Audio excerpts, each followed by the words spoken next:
আসসালামু আলাইকুম। আই নোয়াখালীর মাইয়া যাবেন চলে আইসি আন্নেগুলাই সহযোগ্য রেসিপি লই। তো চলে নাই কীভাবে বানাই আন্নেগুলো লগে একখানা সংক্ষেপে শেয়ার করি। আই যা বানাইম ডাবের এবং ট্যাঙ্গের পুডিং, দুইটা ফ্লেভার একসাথ করে বানামু, তবে দুইটাই আলাদা আলাদা বানামু।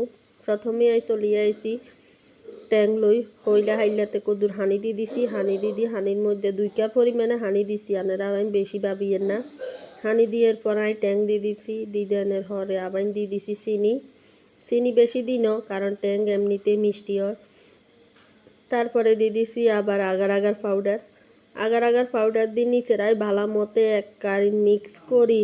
তারপরে বইয়ে দিছি এই চুলার মধ্যে, এই যে চুলার মধ্যে বালা মতো জাল দিমু, জাল দিয়ে এক কারি টকবক করি বালা মতো জন উতরাইব, বালা মতো জাল দিই হরে যাই আই এটা সুন্দর করে বাড়ির মধ্যে ডালি লইম।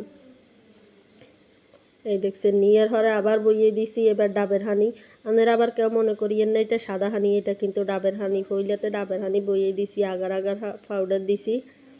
দেনের হরে বালা মতে মিক্স করি লই, আবার জাল দেমু, জাল দিতে দিতে এক কারি বালা মতো যখন টকবক করে উতরাই যাইব। আনেরা কিন্তু চিনি বেশি দিয়েন না, ডাবের হানি এমনি খুব মিষ্টি হয়।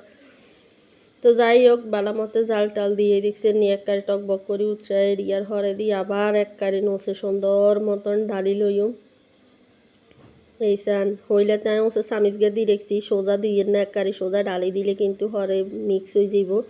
উর্ফে চামিচ গিয়ে দিয়ে আস্তে করে ডালি দিছি, ডালি দিয়ে এবার গায়ে সুন্দর মতন ঠান্ডা হইতাম দিমু। এই যে ঠান্ডা হয়ে গেছে দেন আই আন্নে করে একখানা ডালি ডুলি দেখাইয়ের। আমি কিন্তু এটা নর্মাল ফ্রিজে রাখছি, ইয়ার হর চান কি সুন্দর করে শক্ত হয়ে গেছে এক কারি বালা মতো। আইরে থাবলাইতে এক কারি হড়ে না কত কষ্ট করে ডালি ডুলি লইছি। লনের হরে চান এক কারি না আর ফুডিংকার দিকে রইলে কিন্তু কলজে ঠান্ডা হয়ে যায়।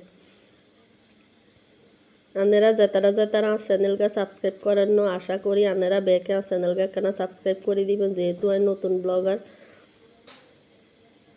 এই যে দেখেন কি সুন্দর 2 কালার